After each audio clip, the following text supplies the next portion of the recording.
Doutor Cristiano, então hoje nós vamos falar de menopausa.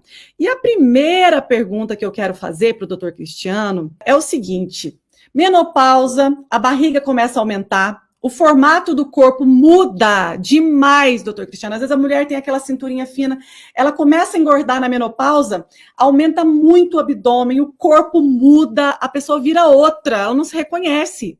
E ela fala, meu Deus, mas parece que eu não fiz nada, mas estou engordando muito fácil, faz dieta, passa fome, nada funciona. O que acontece com os hormônios da mulher nessa fase da vida, após ali a menopausa?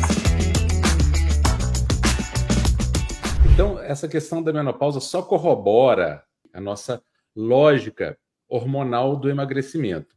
Eu convido as pessoas a pensarem um pouquinho comigo, de uma forma muito simples. Quando um menino ou a menina entram na puberdade, concordam comigo que o corpo deles, tanto do menino quanto da menina, muda de forma completamente? A altura muda, as formas corporais mudam, muda tudo, né? Pilificação, muda o corpo, né? Muda a estrutura corporal, óssea. Vem de criança para o adulto, para o corpo do adulto, do adolescente, do adulto. Tá? Tudo! Nossa! Então, o que é que faz essa modificação na forma corporal? Os hormônios. Então, por que não são os hormônios que fazem o ganho de peso e o emagrecimento? São eles que fazem tudo no nosso corpo. São os hormônios que mandam e coordenam todas as nossas funções, sem exceção. Até o nosso pensamento. Ele é mediado por hormônios, que a gente chama de neurotransmissores, que são formas de hormônios, né?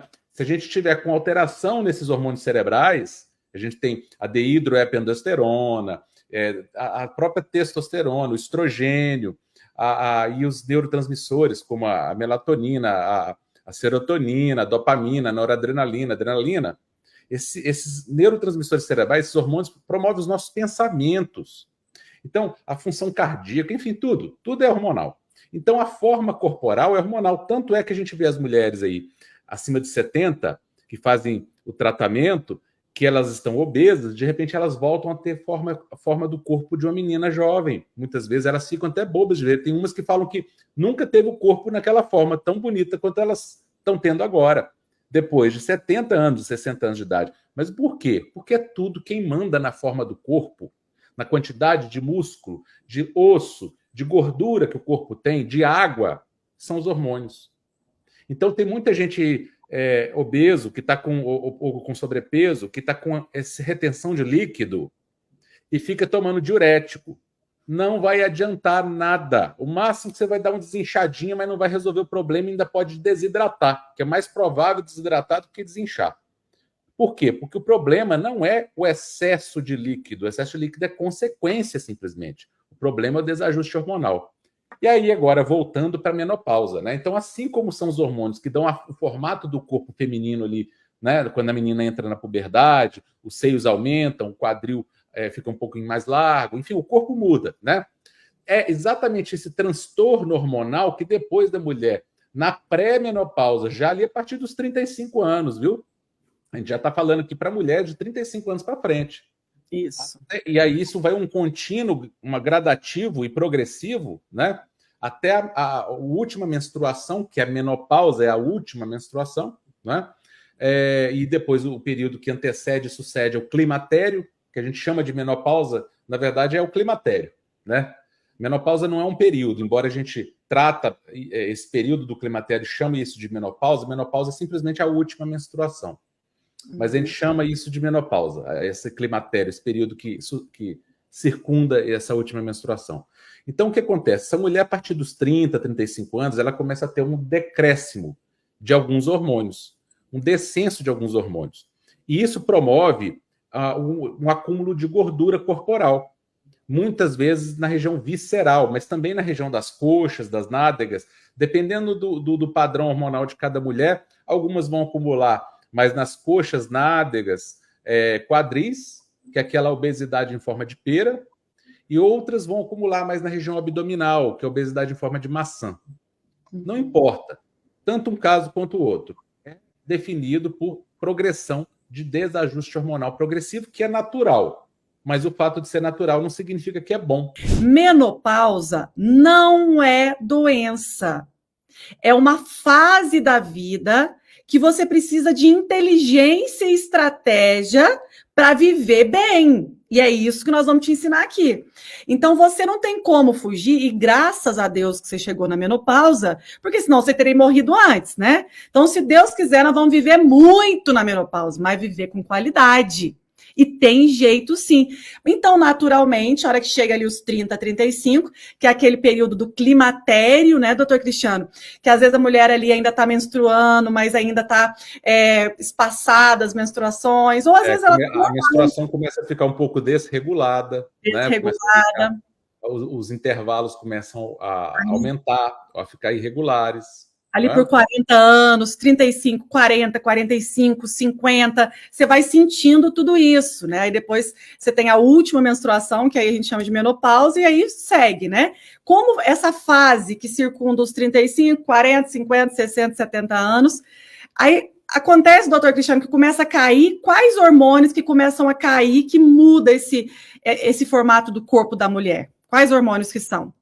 São vários hormônios, né? Não são só os hormônios sexuais, né? Tem que ficar muito claro isso. Mas os hormônios aqui que nós estamos falando, como a gente está relacionando muito com a parte da menopausa, né? Da parte feminina, eu vou citar principalmente os sexuais aqui.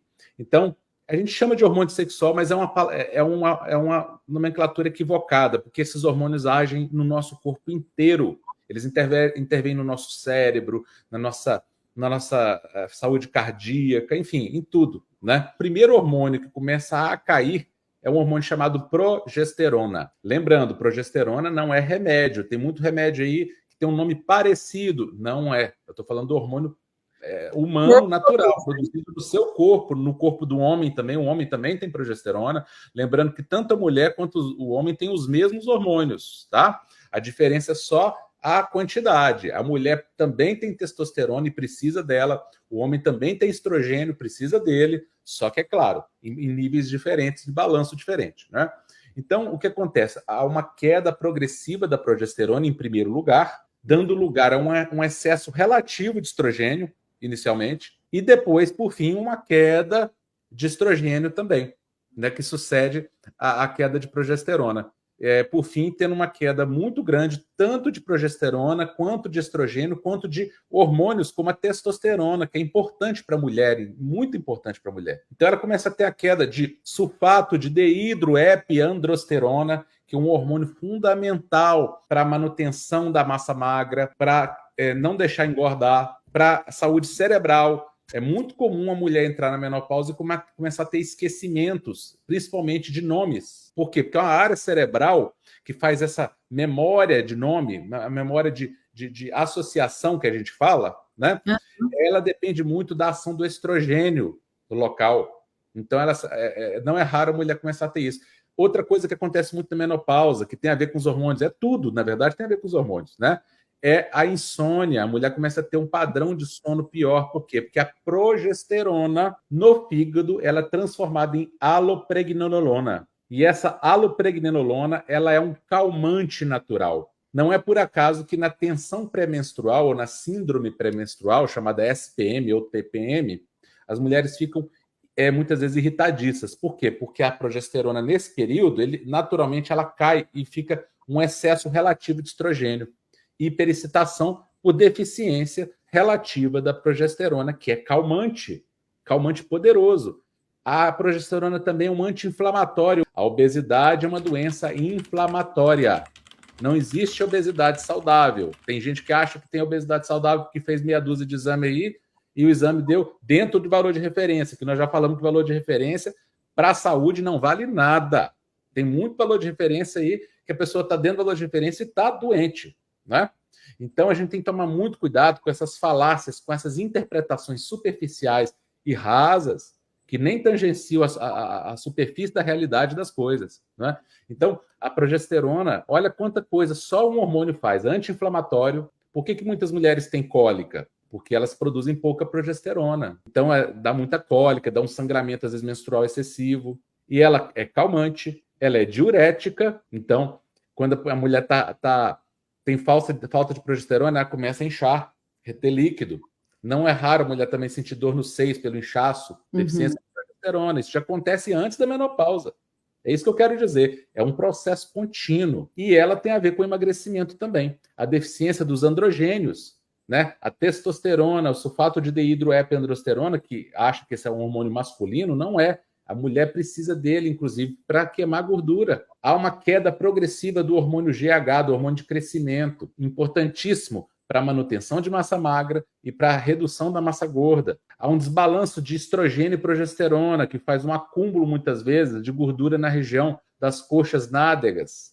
Quando tem uma queda dos dois, há um acúmulo na região visceral. Então, olha que coisa interessante. Antes da menopausa, a mulher tem um risco cardiovascular em torno de 20 vezes inferior ao do homem. Depois da menopausa, a mulher passa a ter o risco cardiovascular igual ao do homem. Por quê? Pela falta dos hormônios femininos, porque o estrogênio é protetor. Mas, então, como fazer, né? Se essa deficiência hormonal leva, dentre outras coisas, inclusive a tendência de acúmulo de gordura corporal, e pior, acúmulo de gordura corporal nas piores partes, no lugar onde aquilo traz mais transtorno e mais risco, né, para doenças, o que fazer? É estratégia. As pessoas precisam entender o seguinte: se com 15 anos, 19 anos, 20 anos, quase tudo funciona, depois dos 30, 35, já não é mais assim. Por quê? Porque exatamente por causa dessa deficiência progressiva hormonal. Então, não tem o que fazer, né, doutor? Isso é fato, né? Não tem o que fazer, né? Eu tenho que fazer que essa deficiência ela vai acontecer, porque isso é da natureza. Natureza humana. Ser natural não significa que nós não temos como fazer. Trabalhar em cima disso. Aí que está a boa notícia. Agora vem a boa notícia, né? Porque até agora eu estava falando das desvantagens, e elas existem mesmo, realmente, né? A queda hormonal, ela traz problemas para o organismo, porque o organismo só funciona bem com hormônios. Inclusive, aumento da incidência de câncer, que muita gente fala, hormônio dá câncer, né? É uma falácia gigantesca. Existem situações específicas, muito raras, onde isso acontece. Mas, tirando essas raridades, a gente não pode usar a exceção, julgar a regra pela exceção, né? Raro. A deficiência hormonal aumenta o risco de câncer. Tanto é que quem tem mais câncer são pessoas idosas. Não é um jovem de 20 anos, né? Não é uma jovem de 20 anos. Por quê? Porque a deficiência hormonal ela traz transtornos inflamatórios crônicos que progridem muitas vezes para neoplasias, para cânceres. Então, é importante a pessoa entender que isso é um problema, mas que tem como resolver, tem como lidar com ele e ter ótimos resultados mesmo nesta fase. A boa notícia é que a menopausa não é empecilho para emagrecimento. Não é. Ela é uma questão? Sim, é uma questão, mas que pode ser contornada. Isso. Quando você melhora os outros hormônios, né, porque nós temos vários hormônios, você consegue compensar essa deficiência hormonal típica do processo da menopausa. Como a Nutri falou, a gente não está falando aqui de reposição, e aí isso é uma questão que aí você tem que ver com o médico, né, seu médico. Aí é outra história. Mas, independente de estar fazendo reposição ou não, a alimentação hormonal, ela funciona. Não tem nada a ver. Nós estamos falando aqui de emagrecer. São coisas separadas, né? Se você faz reposição ou não faz, é uma coisa. Agora, a alimentação hormonal, ela vai beneficiar independente. Vai melhorar, otimizar outros hormônios, né, que você já possui no seu corpo, mas que não estão sendo produzidos adequadamente, mas que podem ser naturalmente via alimentos estimulados. Já está aí no teu corpo, só que não está sendo, o botãozinho de liga não está ligado, né? Não tem a máquina que você liga e desliga? Tem uns que fica ligado ou desligado. Então, você vai ligar os hormônios certos e desligar os hormônios errados. Então, tem uma coisa chamada estroboloma. O que é estroboloma, pessoal? Estroboloma é o conjunto de micro-organismos. Olha só como é que o nosso corpo é muito mais do que contagem de caloria. De micro-organismos, bactérias, vírus e fungos que vivem nos intestinos de todo ser humano. Aliás, de todo ser vivo, né? Melhor dizendo. Mas aqui nós estamos falando do ser humano. E especificamente, quando a gente fala em estroboloma, nós estamos falando do intestino das mulheres. Os homens também têm a sua flora intestinal. Mas estroboloma tem muito mais relação com a saúde feminina. E o que é estroboloma? Esse conjunto de bactérias, de micro-organismos que vivem nos intestinos, mas que ajudam a metabolizar os hormônios. Olha só, Nutri, não são só as nossas células que metabolizam hormônios, não. Não é só o nosso fígado que metaboliza hormônio, não são os nossos rins só que metabolizam hormônio, os ovários, né, das mulheres que metabolizam hormônio, os testículos dos homens, não é só isso. Essas bactérias intestinais são metabolizadoras de hormônios. E conforme a população dessas bactérias, essa metabolização pode ser mais saudável ou não. Ou não. Então, essa combinação de bactérias pode ser uma combinação boa, do bem.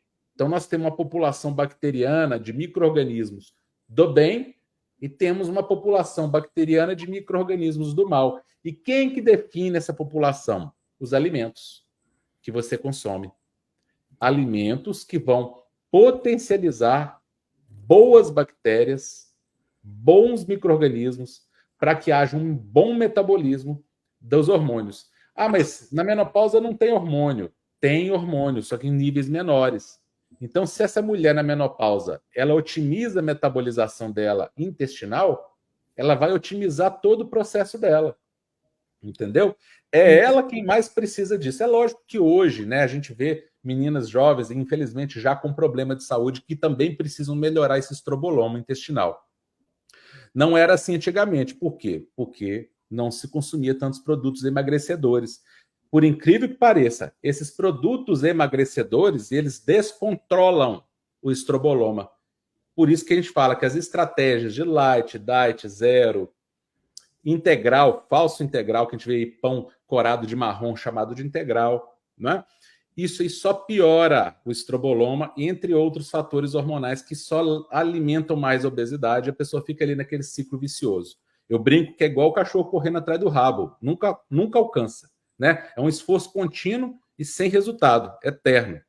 Então, eu vou ter até um slide para mostrar aqui, né, para as pessoas, do que é o estroboloma. Esse quadradinho aqui é onde os hormônios são produzidos, principalmente metabolizados inicialmente. São os ovários e as glândulas adrenais.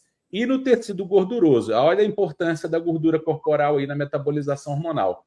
Quem está com excesso de gordura corporal tende a ter uma má metabolização hormonal. Então, olha como é que uma coisa leva a outra. O desequilíbrio hormonal leva à obesidade, e a obesidade retroalimenta, piora o desequilíbrio hormonal. Então, por isso que é importante a gente quebrar esse ciclo vicioso, né? Esses hormônios produzidos pelos ovários e pelas glândulas adrenais, que são glândulas que têm uma forma de chapéuzinho e ficam em cima dos rins, eles vão circular na corrente sanguínea. E aí eles vão ser metabolizados pelo fígado e pelos rins. Quando metabolizados pelos rins, vão ser eliminados na urina, esses metabólicos. Por quê? Porque os hormônios, eles precisam ser metabolizados, eliminados. Senão o nosso corpo ia se entupir de hormônios. Ele precisa produzir e sair na hora certa, não é? Porque senão o excesso traria problema. E também metabolizado pelo fígado e jogado através da bile dentro do intestino, né? Isso tanto para quem já tirou vesícula também acontece, porque quem tirou vesícula, a bile só não é armazenada na vesícula, mas ela é lançada também no intestino, ela só não é armazenada. Então funciona tanto para quem já tirou vesícula quanto para quem não tirou, tá? Esses hormônios, esses metabólicos, que agora já são tóxicos, a gente tem que entender que o metabólico do hormônio, o hormônio em equilíbrio, ele é benéfico. Mas quando ele é metabolizado, ele precisa ser eliminado. E aí esse metabólico tóxico vai para o intestino. E, teoricamente, ele deveria sair nas fezes. Quem tem um estroboloma bom, ok, isso vai acontecer assim, tranquilamente. Mas quem tem estroboloma ruim, quer dizer, tem mais bactérias no intestino, o que elas vão fazer? Elas vão absorver esses metabólitos tóxicos, que já deveriam sair nas fezes, e jogar de volta na corrente sanguínea. Aí é problema de saúde. Aí é aumento do risco de câncer de mama, é aumento de obesidade, porque esses metabólitos tóxicos, eles vão danificar o organismo em vez de trazer benefício. Então, olha como que a bactéria intestinal interfere nos níveis hormonais. E, inclusive, nas pessoas menopausa. Vai falar, mas não é bom reabsorver o metabólito que está com deficiência de hormônio? Não, porque o metabólito é tóxico.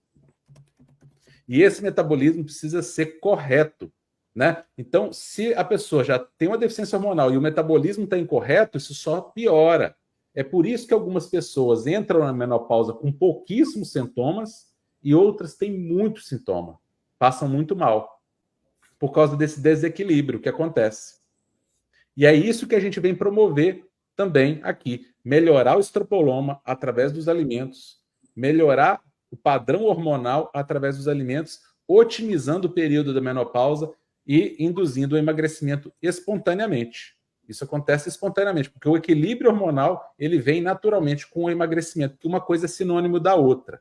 A gente tem que entender que desequilíbrio hormonal é igual a obesidade, sobrepeso, ou acúmulo de gordura em excesso. E equilíbrio hormonal é igual a boa composição corporal e saúde. Não existe a possibilidade da pessoa estar fora do peso com os hormônios todos equilibrados. E não existe a possibilidade da pessoa estar com os hormônios todos equilibrados e fora do peso. Não tem jeito. Então, uma coisa vem com a outra.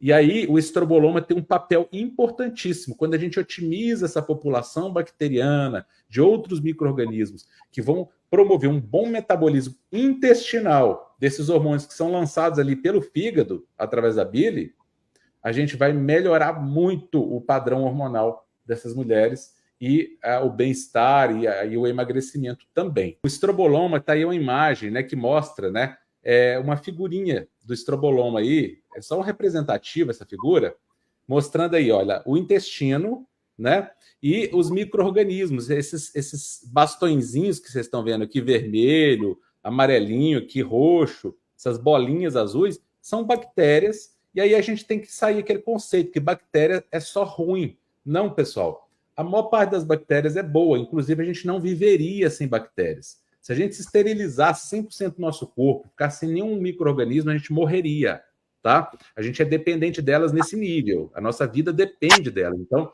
a maioria das bactérias é boa. Só que, a depender de alguns alimentos, e principalmente desses alimentos que as pessoas usam para emagrecer, essas bactérias boas morrem e as ruins dão lugar às boas, né? Tomam lugar delas.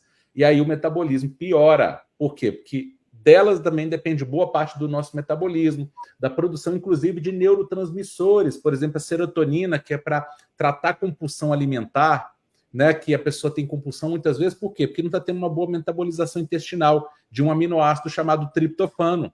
Olha só. Então, olha como que vai longe essa história da modulação intestinal. Esse desbalanço estrogênico pode vir por causa daquele estroboloma, quando ele está doente, né, quando aquele estroboloma não está adequado, e também muito na pós-menopausa e antes da menopausa mesmo, depois dos 30, 35 anos.